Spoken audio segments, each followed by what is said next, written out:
আমাৰ ৰহমতনগৰৰ কবৰস্থানৰ যিটো কাম আছে এইটো আমি আগৰ পৰা শুনি আছো যে পঞ্চায়তৰ প্ৰেচিডেণ্টে টকাটো আত্মসাৎ কৰিছে। তো সেইটো কাৰণে কবৰস্থানৰ কমিটি আছে, কমিটিখন ৩-৪ বাৰ বহিছে। বহাৰ পিছত সিদ্ধান্ত লোৱা হৈছিল যে প্ৰেচিডেণ্টে কৈছে মই আৰু কাম নকৰোঁ, মই এইটো চালেণ্ডাৰ কৰিছোঁ, আপোনালোকৰ কমিটিয়ে কামটো কৰি দিওঁ, মই এইবিলাক কামত নাযাওঁ, যিটো মোৰ বদনাম হৈছে মই নাযাওঁ।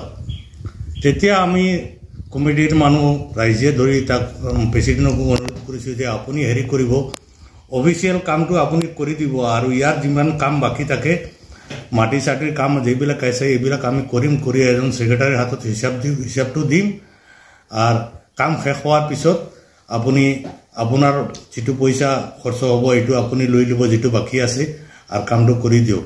এইটো হিচাপত আমি কিছু কাম ষ্টাৰ্টো কৰিছিলোঁ।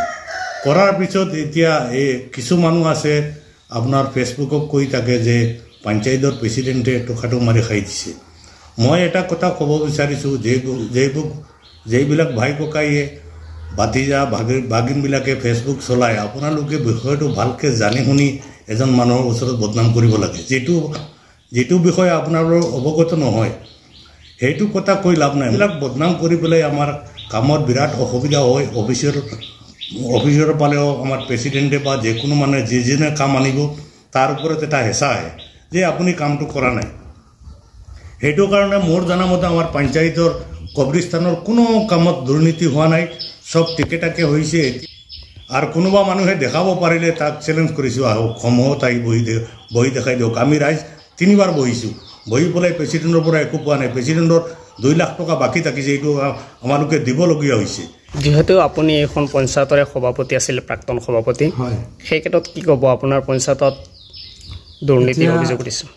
উন্নয়নমূলক কাম কাজত আমি বহুত দিনৰ পৰা বহুত প্ৰব্লেম পাই আছোঁ।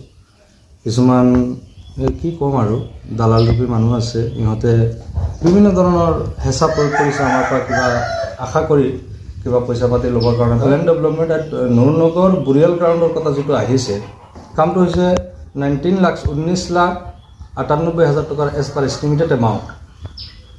ইয়াৰ পৰা আমি আজিলৈকে পইচা পাইছোঁ 6,35,579 টকা আৰু কাম হৈছে, কামৰ বাবদ টোটেল খৰচ হৈছে 7,60,150 টকা। আজিলৈকে ব্লকৰ পৰা ব্লকে আমাৰ বিভাগে মোকলাই দিয়া নাই পইচা 13,62,411 টকা।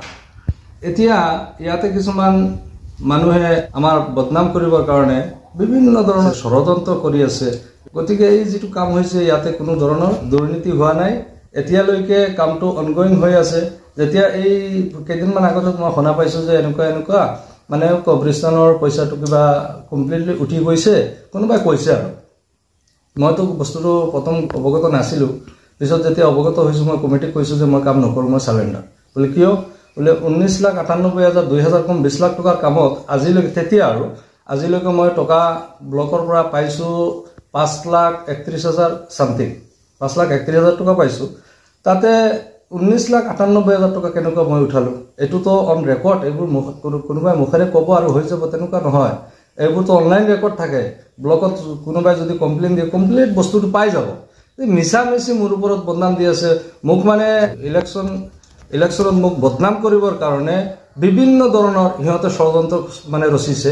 আমি আপোনালোকৰ জৰিয়তে কমপ্লিট আমাৰ গাঁও পঞ্চায়তৰ বা বিভিন্ন যিবোৰ মানুহে ছ'চিয়েল মিডিয়াত জড়িত আছে সিহঁতক মই ৰিকুৱেষ্ট এইটো কৰি আছোঁ যে আপোনালোকে যদি কিবা এটা বস্তু শুনে, প্ৰথম বস্তুটো চিন্তা কৰিব যে আজিকালি, আগৰ এটা দিন আছিল নাজানো মই, তেতিয়া অফলাইন ছিষ্টেম আছিলে, কিন্তু আজিৰ তাৰিখত কমপ্লিট বস্তুটো অনলাইন ছিষ্টেম।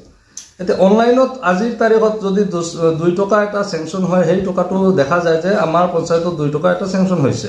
ইয়াৰ পৰা খৰচ কিমান টকা হৈছে, মানে কিমান টকা পাইছে, কিমান টকা এতিয়ালৈকে পোৱা নাই, কমপ্লিট বস্তুটো অনলাইনত আছে। এতিয়া অনলাইন ৰেকৰ্ডত স্পষ্ট এই কথাটো আছে যে 19,98,000 ঠাইত আমি 6,35,598 টকা পাইছোঁ।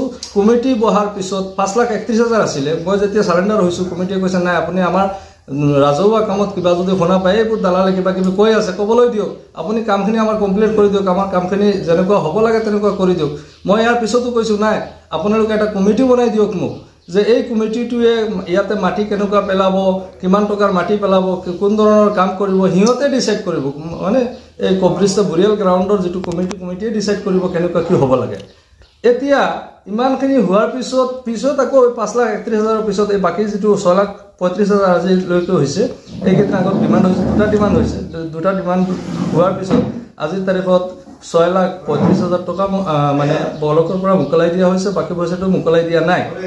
এতিয়া মানুহে যিটো কমপ্লেইন দি আছে, কমপ্লিটলি মিছা কমপ্লেইন দি আছে, ইয়াতে কোনো ধৰণৰ দুৰ্নীতি হোৱা নাই।